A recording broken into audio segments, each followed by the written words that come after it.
The Wisdom of Solomon, chapter 11. Wisdom prospered their works by the hand of a holy prophet. They journeyed through an uninhabited wilderness and pitched their tents in untrodden places. They withstood their enemies and fought off their foes. When they were thirsty, they called upon you, and water was given them out of flinty rock and from hard stone, a remedy for their thirst. For through the very things by which their enemies were punished, they themselves received benefit in their need. Instead of the fountain of an ever-flowing river, stirred up and defiled with blood, in rebuke for the decree to kill the infants, you gave them abundant water unexpectedly, showing by their thirst at that time how you punished their enemies. For when they were tried, though they were being disciplined in mercy, they learned how the ungodly were tormented when judged in wrath. For you tested them as a parent does in warning, but you examined the ungodly as a stern king does in condemnation. Whether absent or present, they were equally distressed, for a twofold grief possessed them, and a groaning at the memory of what had occurred.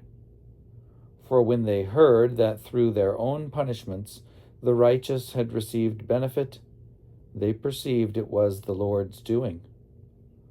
For though they had mockingly rejected him who long before had been cast out and exposed, at the end of the events they marveled at him. When they felt thirst in a different way from the righteous,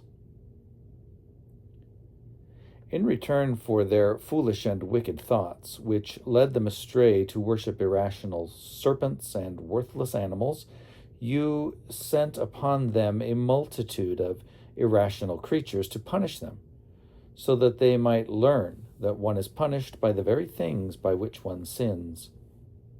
For your all-powerful hand, which created the world out of formless matter, did not lack the means to send upon them a multitude of bears or bold lions, or newly created unknown beasts full of rage, or such as breathe out fiery breath, or belch forth a thick pall of smoke, or flash terrible sparks from their eyes.